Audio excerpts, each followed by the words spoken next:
Omar Isov here, and guys, in today's video, we're answering your questions. I'm answering your questions. The fitness questions you asked me on my Facebook fan page. Gonna keep the answer short and concise.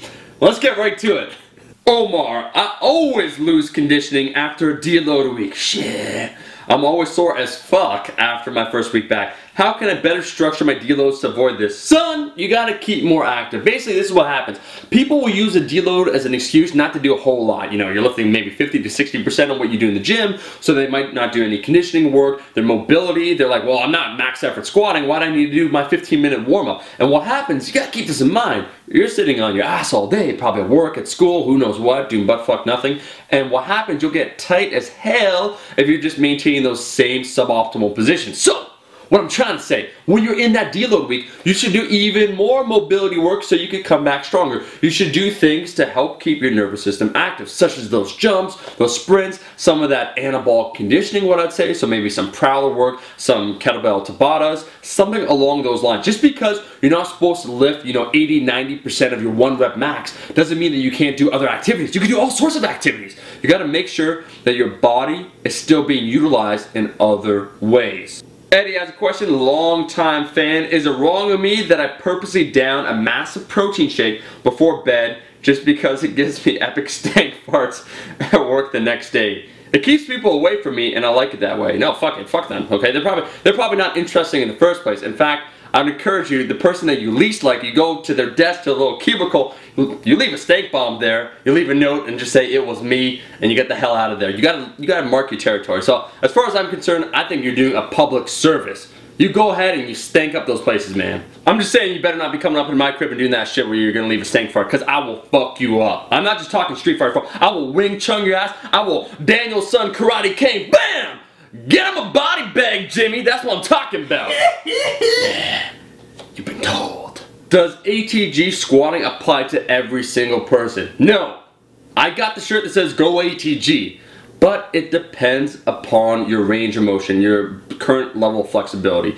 The big indicator how low you should squat is when your form breaks down, and we'll call it the butt wink, or when your lower back, basically your hips start to rotate from this position here underneath your body, like so. And that's a clear indicator that you have certain things that are tight, like your hip flexors, your hamstrings. You got to work on mobility. So in general, for most people, it's how low should you squat? You should squat until that starts to grow. Right before it starts, that's how low. And for most people, with sufficient mobility work, it would be at least maybe 1 inch or 2 inches below parallel. And then with time, as you work on it, you'll see, Olympic lifters, they can squat all the way down with that occurring. So is ATG necessary? Absolutely not. Should you try and increase your squat mobility over time? Yes. What vitamins, minerals, and supplements do you take for health purposes and not so much for results in the gym? Understand everything I'm about to list.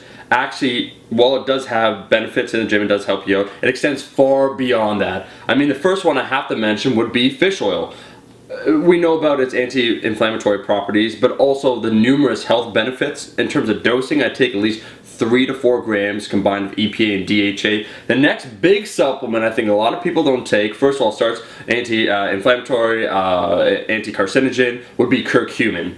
I take, it's found in turmeric. I take at least 2 of the capsules a day. Read the damn label. I'm not your drug dealer, but I take curcumin and I swear by it. The final one would be vitamin D3. I take about 8,000 IU a day. That is because I live in a northern climate. I'm in Canada and we don't have access to the sun. I need my power from the sun, so vitamin D3. D3, curcumin, and fish oil. Omar, at what point in my leg workout should I include glute bridges? I want to build that glute shrink to help me explode up. He didn't specify explode up where. Right on, man. I'm going to tell you right now, I'm a huge fan of the barbell hip thrust, right, in order to develop that posterior chain strength. Gluteus maximus minimus. I would say it depends on your program. Most people do 5 to 6 movements. You're not going to do it either as your primary or as your secondary. It's going to be most likely your 3rd or 4th movement. What do you think of Lon Kilgore's strength standards chart? Is it a decent way to chart progress? Here it is if you haven't seen it. Well, I haven't seen it because I don't know who Lon Kilgore is. Now I have, and I've seen similar charts before. I'm going to include a link in the description. What you should know about, yeah, they are cool tools to measure your progress. And people get caught up like, am I a novice, am I intermediate, am I advanced? I'll give you a quick tip. If you're asking that question, you're definitely not advanced. You're probably a novice or you're intermediate. They do help. I mean, I'm classified looking at this chart towards elite. I don't know what elite means. Maybe I'll get a gold star next to my name. But you can't get tied up with these metrics, because you have to keep in mind, once again, the individual, your body, what you're going for, what your goals are. And ultimately too, you know, they get the squat number and they get the deadlift number. I'll just quickly comment on this. People that have an Olympic lifting or athletic background will tend to be really good at squatting, and their squatting number will be disproportionate to their deadlift. In some cases, it might even be higher. So these numbers, they're not set in stone, where if you bench this amount, therefore you must military press this amount. Genetics, what you do and what your goals are, play a large role. So yeah, go ahead, take a look, maybe classify yourself as something, but don't get caught up in it. Possible disadvantages on bulking with 20% body fat and beyond. I'm going to flip this question around. Give me one possible advantage of bulking past 20% body fat. I'm just going to deal, because I got like 30 seconds to answer this question, on the psychological effects. And here's the big one. A lot of times, as soon as people, they can't see their abs, and they start getting fat, they stop giving a fuck. And here's what I mean. They go from tracking their calories, watching what they eat, to going to the buffet every single weekend.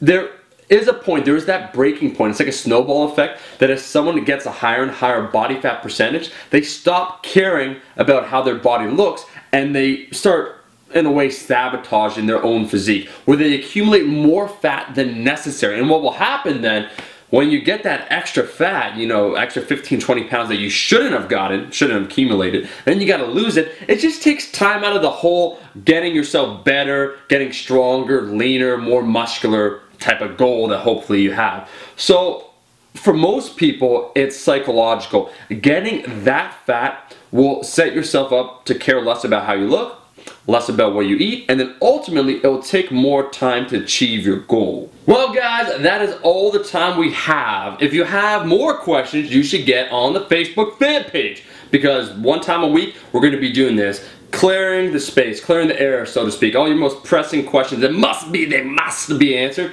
I will answer them. So I thank you for watching. If you like this video, as always, make sure to show your support and like this video. Buff Army, you guys, I'll be seeing you in the next video. If you're not already subscribed, good life choice is just waiting for you to happen right now. All you gotta do is hit one button. That's all I'm gonna say. Peace.